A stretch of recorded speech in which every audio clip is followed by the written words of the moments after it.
Trying to get him right here against the Bengals. Steelers with it. Ball's loose. Socket air 404.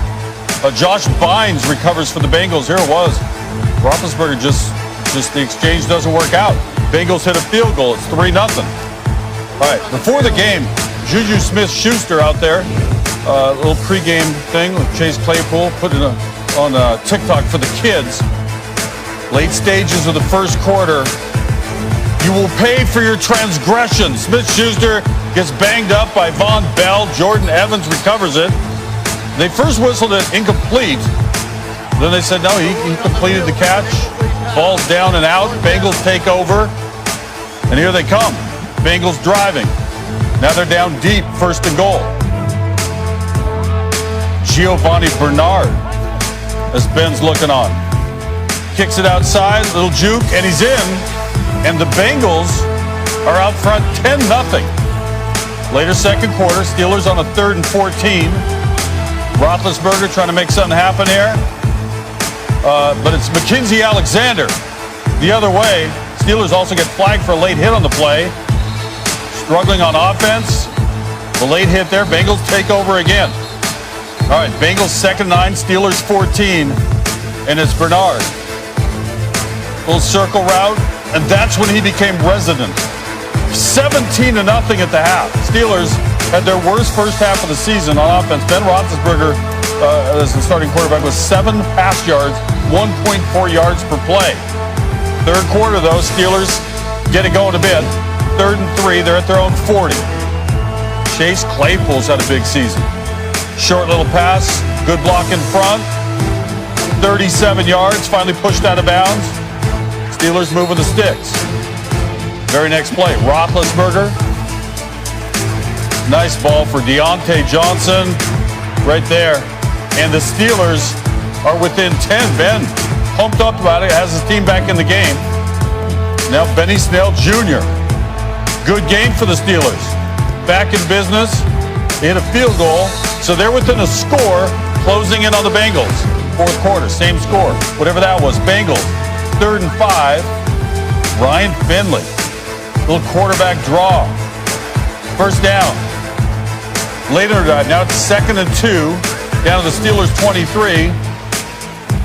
Finley going to run it again. And he's in. The Bengals increased their lead. It's 24-10 over the Steelers. 6 minutes to go in the game. Steelers going for it on a 4th and 4. Roethlisberger, Deontay Johnson. Can't grab it, but they throw a flag on the play for interference. So the Steelers get a fresh set of downs. And the very next play, it's Snell. Bangs it through the pig pile. Steelers down 1, 24-17. 1 touchdown, that is. 2.5 to go. Bengals got a 3rd and 3 back at their 42, trying to ice this thing. Finley again, he ran well earlier. This time he can't get outside. And the Steelers are going to get the ball back with another chance. Just over 2 to go. 3rd and 10. Ben back in his own way for Chase Claypool. Launches that thing, but it's broken up. Darius Phillips coming over to make the play.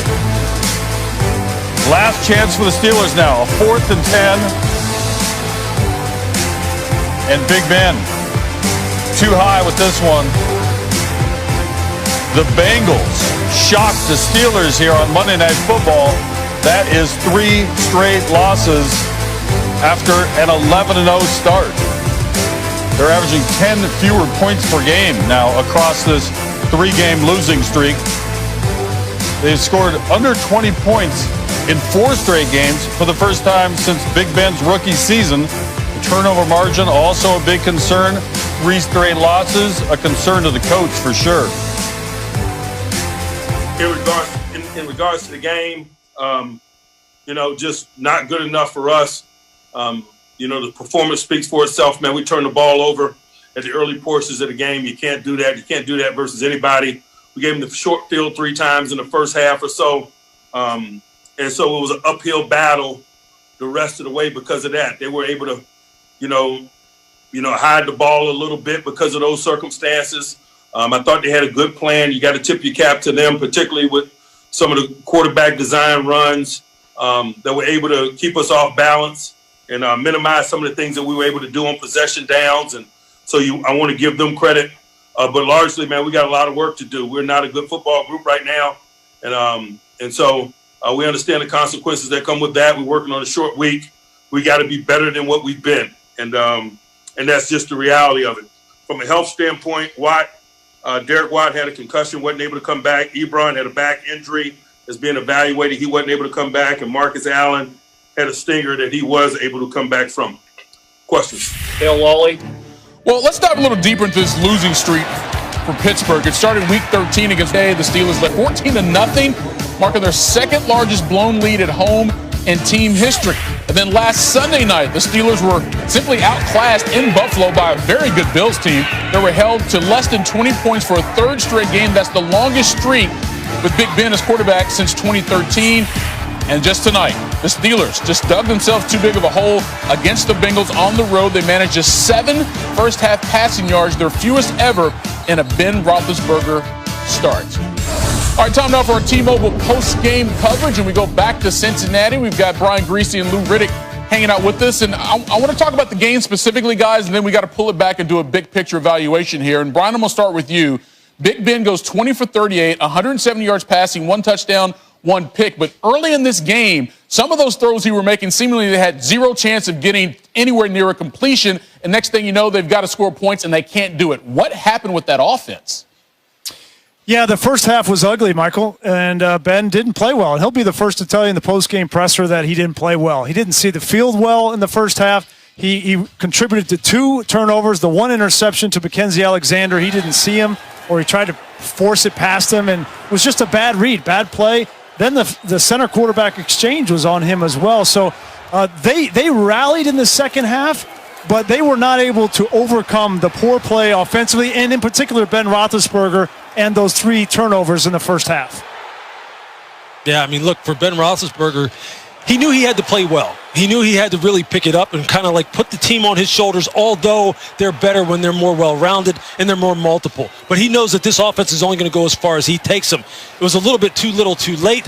Then as he started getting going, Cincinnati really ramped it up in the second half as far as their pass rush. You saw what Carl Lawson was doing to Villanueva all night long. And I don't care how good you are as a quarterback. You start getting hit like that, and everything's going to be kind of 50-50 as far as your success rate is concerned. You know, we just went through some of the specifics of this 3-game losing skid, and scoring points clearly has been a struggle lately. But I remember, Lewis, back even towards those last couple of wins when they started 11-0, Mike Tomlin was not happy overall with the way they're performing. Now they've lost 3 straight. And you guys were talking about it towards the tail end of the telecast, about this team being a broken team right now. Big picture-wise, what are you seeing from this squad? Well, there's still a veteran squad at some of the key positions, namely, obviously, quarterback, and they have a coach who's a Super Bowl winning coach who understands what it takes, knows what buttons to push. So I don't know if they're necessarily broken, but I'll tell you this. I don't know if they can necessarily fix their problems either, because some of these things are fundamental, and they're things that you fix in the offseason as far as being more physical up front, getting bigger bodies, getting healthier, getting all your guys back. And they're just not – they're going to have to kind of limp into the playoffs with some of the deficiencies that have been being exposed. And they're just going to have to make do. They're just going to have to fight their way through certain things in order to avoid being a one-and-done playoff contender. I think it's interesting. You know, each week it's been something a little bit different with the Steelers, right? And what is that? Well, against Washington, they couldn't get 1 yard. That's why they lost that game. Then it was we couldn't run the football. Then their defense wore down in the fourth quarter against the Bills last week. And tonight it was Ben Roethlisberger in the first half. Didn't play well. And when you don't play well at that position, you're not going to win the National Football League. So when you have these things piling up, different things week after week, that's a sign of a team that's not a good football team, Michael. And that's what we have seen in the last 3 weeks from the Pittsburgh Steelers. And that is the reality that a lot of people are coming to grips with about this squad right now, Brian, now that we've seen these last couple of games. Look, they had a chance to wrap up the division tonight. They didn't did it, and all of a sudden the Browns are sitting there like, yo, y'all keep losing. We might stick in and steal this thing, and that would be a story to say the least. Brian, Lou, as always, man, appreciate the time. You bet. Thanks, Michael. Michael, I have things to tell you. It's quite rare for a team to start as hot as the Steelers and lose 3 in a row. The last team to do so, the 2009 Saints, went from 13-0 to 13-3. Things turned around all right for them because they went on to win the Super Bowl. The only other team in that boat, the 1969 Rams,